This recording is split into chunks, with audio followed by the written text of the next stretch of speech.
Hello! In this lesson, you will learn about the future perfect simple and the future perfect continuous. These two tenses are only used in a few situations, but it's still good to know them. Let's start with the future perfect simple. To form the future perfect simple, we use will have and the past participle of the verb. For example, I, you, he, she, it, we, you, they will have worked. For the short form, we change will to apostrophe double L.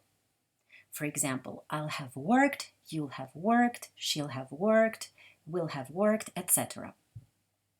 To make questions, we put will before the subject. Will I have worked? Will you have worked? Will he have worked? Etc. To make negatives, we add not after will. I will not have worked or I won't have worked. We usually use the short form won't when we're speaking.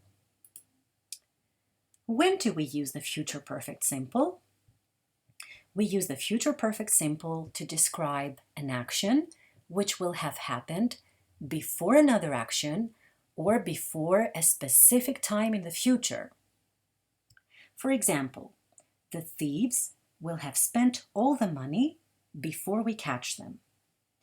Both actions here will happen in the future, but the first action is the future perfect and the second action is the simple present. Here's another example.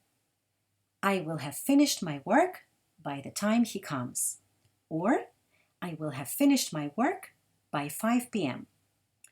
This means I will have finished my work at some point before he comes or at some point before 5 p.m.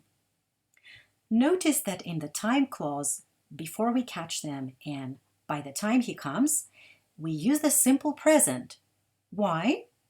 Because we cannot use future tenses in time clauses.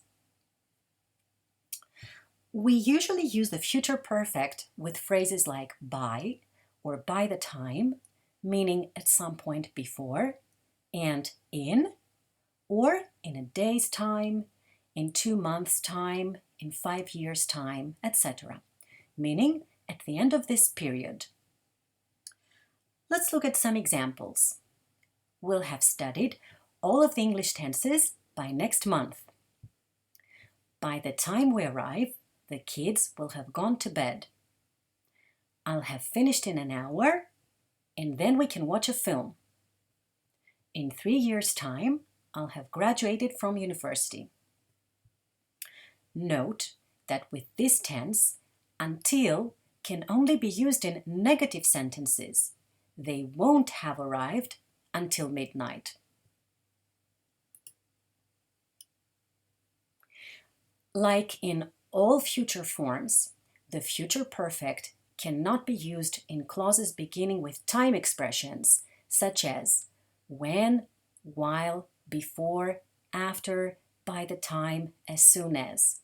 And also the future perfect cannot be used in if clauses beginning with if, unless, etc.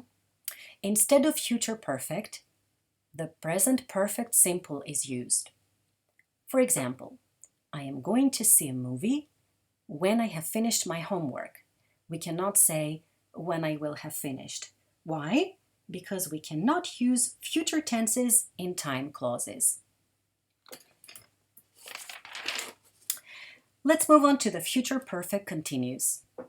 To form the future perfect continuous, we use will have been and the ing form of the verb.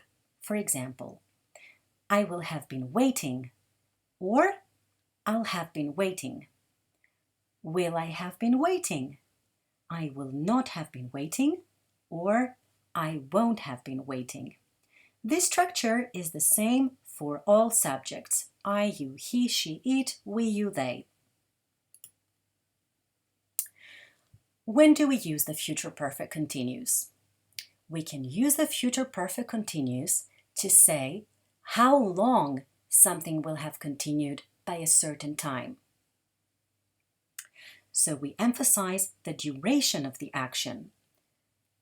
Let's look at some examples. How long will you have been learning English by next summer? I will have been studying English for 3 years by the end of this course. I will have been driving for 3 hours by the time I arrive. Remember that we cannot use the future perfect continuous with stative verbs. Stative verbs describe a state, for example, a mental state, an emotional state, or possession, and so on. These are verbs like know, believe, love, like, hate, prefer, belong, have, and many more. Stative verbs cannot be used in any continuous tenses. Instead of using future perfect continuous with these verbs, you must use future perfect simple. For example, he will have had his driver's license for over 2 years. No one will say he will have been having. By next year, we will have known each other for 10 years. No one will say we will have been knowing because these are stative verbs. These are the sources I used for this lesson. That's the end of the lesson. Thank you for listening.